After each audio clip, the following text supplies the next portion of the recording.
Cookery சேனலை பார்த்து யார் வேணாலும் சமையல் பண்ணலாம். ஆனா சுவையான சமையல் பண்றது எப்படி?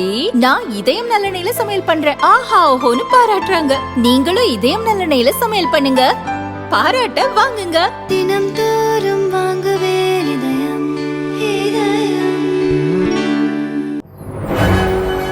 வணக்கம். செய்தி சுருக்கம். இனி ஜூன் 25 மறக்க முடியாத நாள். காங்கிரஸை அலறவிட்ட அமித்ஷா. இனி ஒவ்வொரு ஆண்டும் ஜூன் 25 அரசியல் சாசன படுகொலை தினம் அனுசரிக்கப்படும் என மத்திய அரசு அறிவித்துள்ளது. 1975 ஜூன் 25 முன்னாள் பிரதமர் இந்திரா அவசர நிலை பிரகடனத்தை அறிவித்திருந்தார். இதனை நினைவு கூறும் விதமாக இந்த நாள் அனுசரிக்கப்படும் என மத்திய உள்துறை அமைச்சர் அமித்ஷா கூறியுள்ளார். இதுகுறித்து அமித்ஷா வெளியிட்ட அறிவிப்பு: 1975 ஜூன் 25 அப்போதைய பிரதமர் இந்திரா சர்வாதிகார மனநிலையோடு தேசத்தின் மீது அவசர நிலையை அறிவித்தார். நமது ஜனநாயகத்தின் ஆன்மாவின் கழுத்தை நெரித்தார். ஊடகங்களின் குரல் நசுக்கப்பட்டது. எந்த காரணமும் இல்லாமல் லட்சக்கணக்கான மக்கள் சிறையில் அடைக்கப்பட்டனர். ஒவ்வொரு ஆண்டும் ஜூன் 25ஆம் தேதியை சம்வித்தன் ஹத்யா திவாஸ் என்ற தினமாக கடைபிடிக்க மத்திய அரசு முடிவு செய்துள்ளது. 1975 அவசர நிலையின் வலியை அனுபவித்த அனைத்து மக்களின் பங்களிப்பை இந்த நாள் நமக்கு நினைவுபடுத்தும் என அமித்ஷா கூறியுள்ளார்.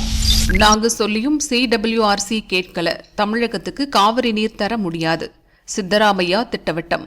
தமிழகத்திற்கு இம்மாத இறுதி வரை காவிரியில் தினமும் 1 TMC தண்ணீர் திறக்க வேண்டும் என்று கர்நாடக அரசுக்கு CWRC எனப்படும் காவிரி நீர் ஒழுங்காற்றுக் குழு பரிந்துரை செய்தது. இதையடுத்து கர்நாடக முதல்வர் சித்தராமையா அதிகாரிகளுடன் அவசர ஆலோசனைக் கூட்டம் நடத்தினார். நீர்ப்பாசன அமைச்சர் சிவக்குமார், பொதுப்பணி அதிகாரிகள் பங்கேற்றனர். தமிழகத்துக்கு தண்ணீர் தரக்கூடாது என முடிவெடுக்கப்பட்டது. கூட்டத்திற்கு பின் பேசிய முதல்வர் சித்தராமையா தமிழகத்திற்கு காவிரி நீர் தர முடியாது என்று தெரிவித்தார். கர்நாடக காவிரி பாசன பகுதியில் 28% தண்ணீர் பற்றாக்குறை உள்ளது.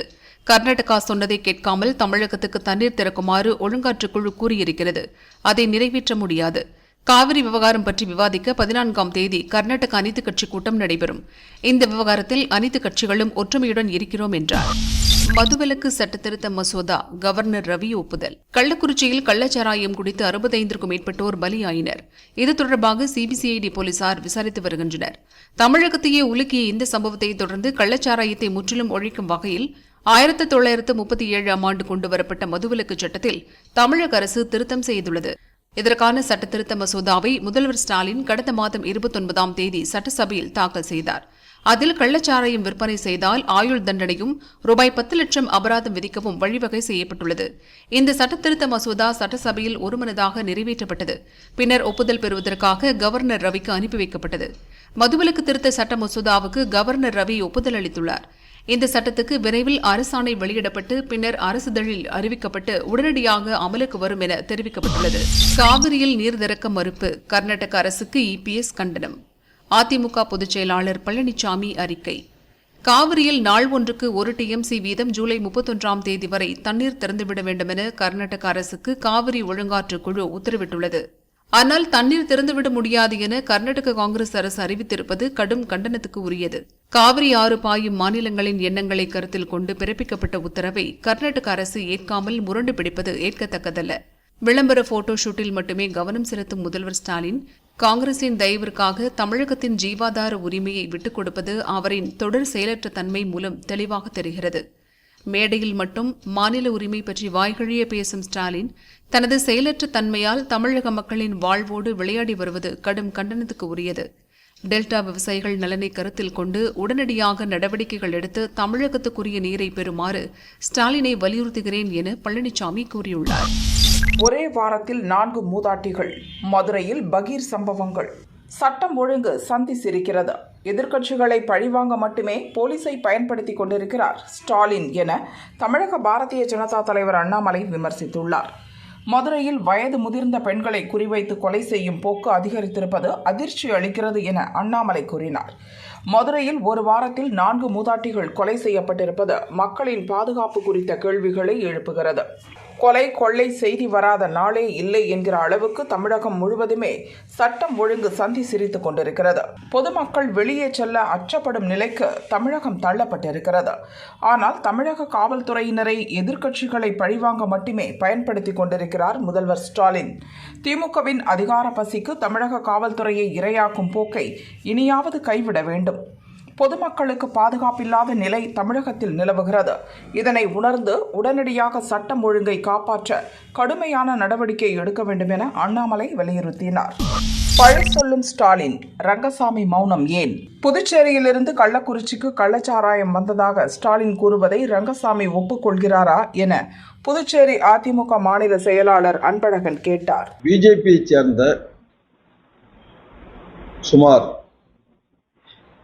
6 சட்டமன்ற உறுப்பினர்கள் பிஜேபிக்குள்ளேயே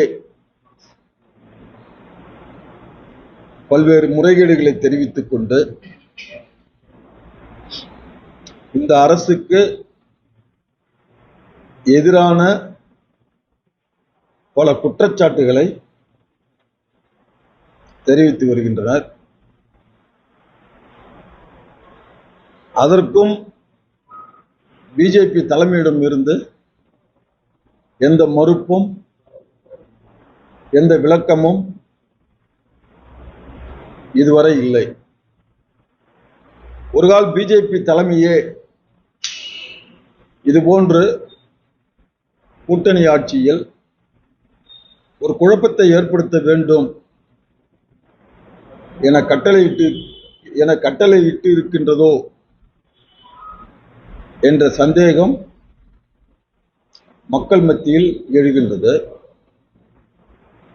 அதிருப்தி சட்டமன்ற உறுப்பினர்கள் ஒருபடி மேலே சென்று நாங்கள் கூறும் குற்றச்சாட்டுகளை அரசு திருத்திக் கொள்ளாவிட்டால், அதேபோன்று எங்களது கோரிக்கைகளை அரசு நிறைவேற்றவில்லை என்றால் நாங்கள் இந்த ஆட்சிக்கு வெளியிலிருந்து ஆதரவு கொடுப்போம் என்ற ஒரு கருத்தினையும் பிஜேபியின் அதிருப்தி சட்டமன்ற உறுப்பினர்கள் தெரிவித்துள்ளனர்.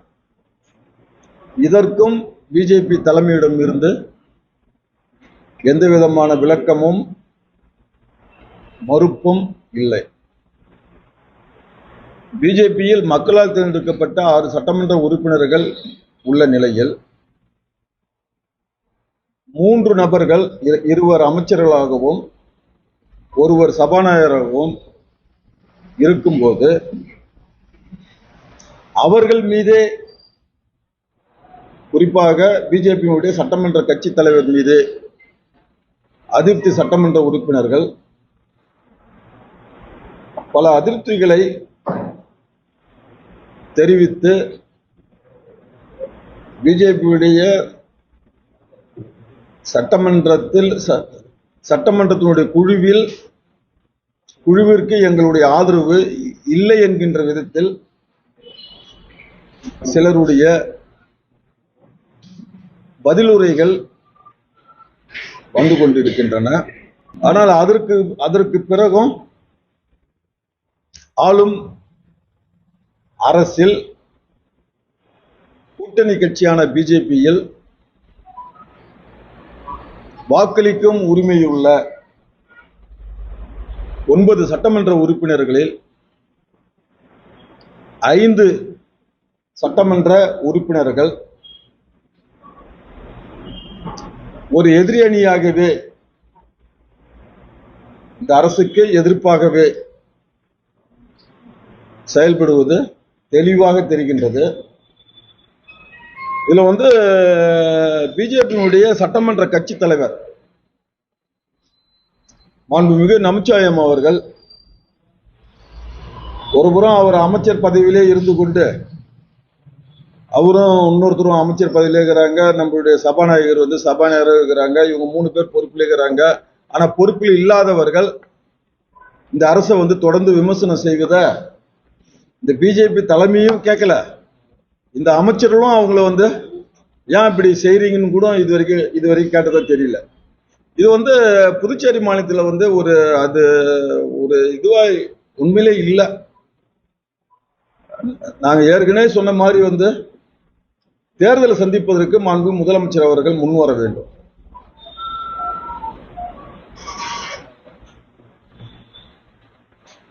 இப்ப எதிர்கட்சிகள் வந்து நியாயமா சட்டமன்றம் கூடும் பொழுது இந்த அரசு தன்னுடைய மெஜாரிட்டியை நிரூபிக்க வேண்டும் என்று நியாயமா வந்து காங்கிரஸ் திமுகவும் கேட்கணும். ஆனா அவங்க எப்போதும் கேட்க மாட்டாங்க. ஏன் கேட்க மாட்டாங்கன்னா அவங்க வந்து இங்க இருக்கிற ஆட்சியாளர்களுக்கு துணையான ஒரு எதிர்கட்சி. அப்போ இந்த புதுச்சேரி மாநிலமே இந்த ஆட்சியில வந்து ஒரு ஸ்திரத்தன்மை இழந்து போய் உள்ளது. இதுல வந்து மத்திய உள்துறை அமைச்சகம் இந்த பிரச்சனையில தலையிடணும். இடி வழக்குக்கு எதிரான செந்தில் மனு தள்ளுபடி. செந்தில் பாலாஜி போக்குவரத்து அமைச்சராக இருந்தபோது அத்துறையில் வேலை வாங்கித் தருவதாக பலரிடம் பணம் பெற்று மோசடி செய்ததாக தொடரப்பட்ட வழக்கை MP MLAக்கள் மீதான புகார்களை விசாரிக்கும் சிறப்பு கோர்ட் விசாரிக்கிறது. இந்த மோசடியில் சட்டவிரோத பணப்பரிமாற்றம் நடந்ததாக கூறி அமலாக்கத்துறை தனியாக வழக்கு பதிவு செய்து செந்திலை கைது செய்தது. இந்த வழக்கை சென்னை முதன்மை செஷன்ஸ் கோர்ட் விசாரிக்கிறது. அமலாக்கத்துறை தொடர்ந்த வழக்கிலிருந்து தம்மை விடுவிக்க கோரி சென்னை செஷன்ஸ் கோர்ட்டில் செந்தில் பாலாஜி முறையிட்டிருந்தார். அதன் மீதான விசாரணை நடைபெற்று வரும் நிலையில் அந்த மனு மீதான உத்தரவை தள்ளி வைக்க கோரினார் செந்தில். அதில் மோசடி செய்ததாக தொடரப்பட்ட வழக்கு சிறப்பு கோர்ட்டில் நிலுவையில் உள்ளது. அந்த வழக்கு முடியும் வரை அமலாக்கத்துறையின் வழக்கு விசாரணையை தள்ளி வைக்க கோரிய மனுவை இதே கோர்ட் ஏற்கனவே தள்ளுபடி செய்தது. இதை எதிர்த்து ஹைகோர்ட்டில் அப்பீல் செய்த மனு நிலுவையில் உள்ளது. எனவே ஹைகோர்ட் தீர்ப்பு வரும் வரை அமலாக்கத்துறை வழக்கிலிருந்து விடுவிக்க கோரிய மனு மீதான தீர்ப்பை தள்ளி வைக்க வேண்டும் என கேட்டிருந்தார். இந்த மனுவை சென்னை செஷன்ஸ் கோர்ட் நீதிபதி அல்லி இன்று தள்ளுபடி செய்தார்.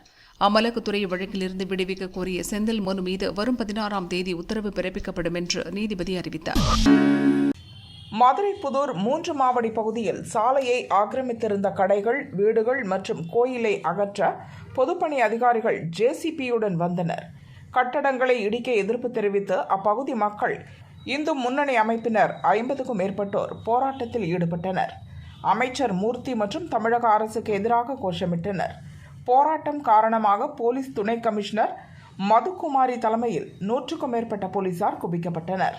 போராட்டத்தை கைவிடுமாறு அவர்களுடன் பேச்சுவார்த்தை நடத்தினர். 4 மணி நேரமாக நடந்த பேச்சுவார்த்தை தோல்வி அடைந்ததால் போலீசார் வலுக்கட்டாயமாக கலைக்க முயன்றனர். இதனால் இரு தரப்புக்கும் இடையே தள்ளுமுள்ளு ஏற்பட்டது. போராட்டம் நடத்தியவர்கள் உடலில் பெட்ரோல் ஊற்றி தீக்குளிக்க முயன்றதால் பெரும் பதட்டம் ஏற்பட்டது. அவர்கள் மீது தண்ணீரை பீய்ச்சி அடித்து போலீசார் கைது செய்ய முயன்றனர். ஆனால் அவர்கள் கைதாக மறுத்து சாலையில் படுத்து புரண்டனர். 7 பெண்கள் உட்பட 50 பேரை போலீசார் குண்டுக்கட்டாக தூக்கிச் சென்று கைது செய்தனர்.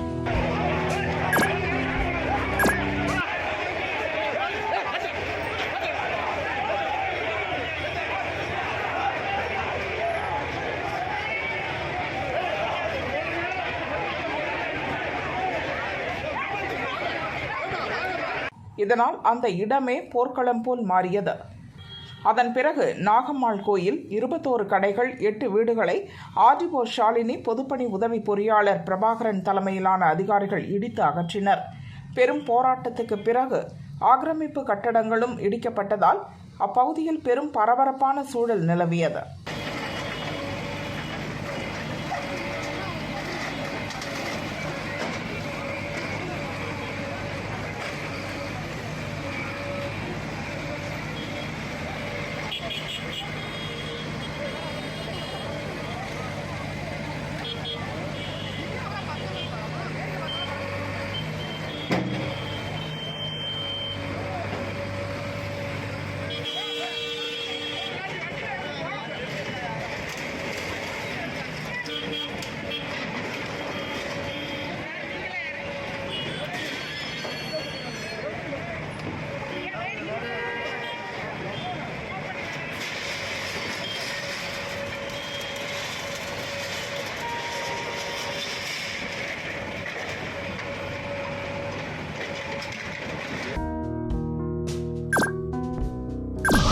கலாஷேத்ராவில் கட்டப்பட்ட 2 புதிய நடன அரங்குகள் திறப்பு.